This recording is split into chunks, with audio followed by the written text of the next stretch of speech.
Everyone says the war in Iran is just a Middle East problem. Oil prices spike, diplomats tweet, bombs fall. But here's the uncomfortable part. What happens when a war half a world away puts pressure on your petrol prices, your job prospects, your government budget, and even regional security alliances?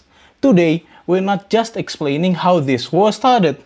We're breaking down how it reaches Southeast Asia through the Strait of Hormuz, through energy markets, through Indonesia's mediation offer, and through ASEAN's uneasy balancing act. Let's start with how this whole mess started, without getting lost in theory. At the end of February 2026, nuclear negotiations between the United States and Iran collapsed. Days later, the US and Israel launched coordinated air and missile strikes across Iran, targeting strategic facilities and senior leadership figures, including the death of Supreme Leader Ayatollah Ali Khamenei.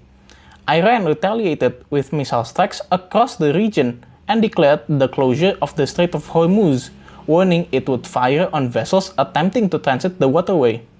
On paper, this looks like escalation between adversaries, but on the seas, the stakes are global.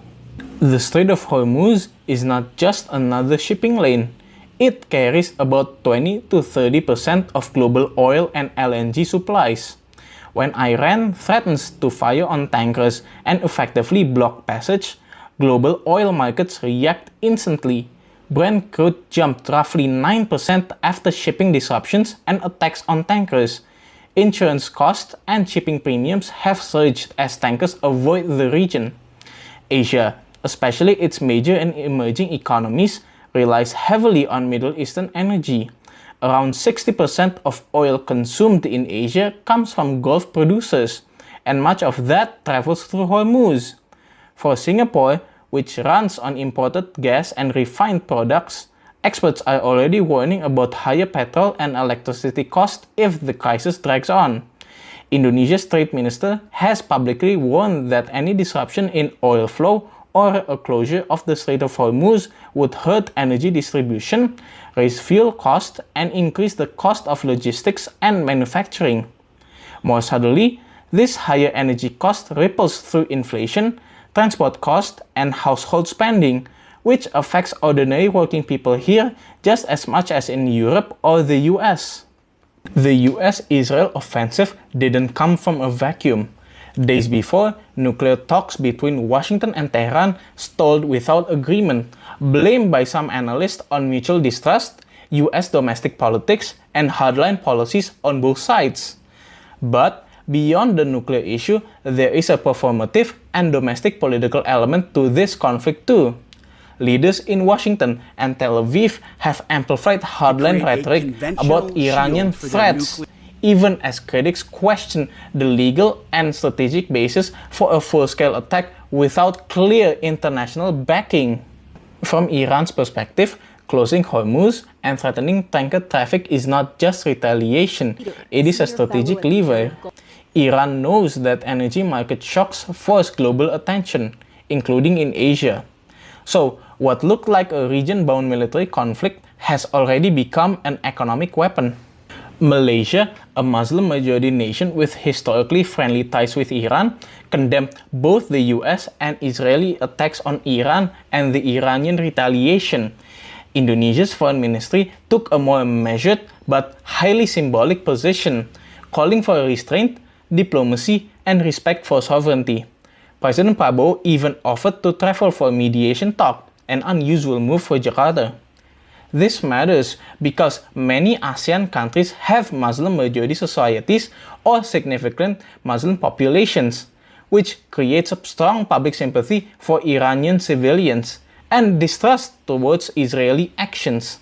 That public sentiment quickly enters political calculation. In Indonesia, the country's energy reserves are limited. Authorities have acknowledged they might only have about 20 days of fuel stock reserves if imports are squeezed. Several Southeast Asian economies, including Thailand, Vietnam, and Malaysia, are exposed because energy imports and logistic costs would rise with prolonged Hormuz disruption.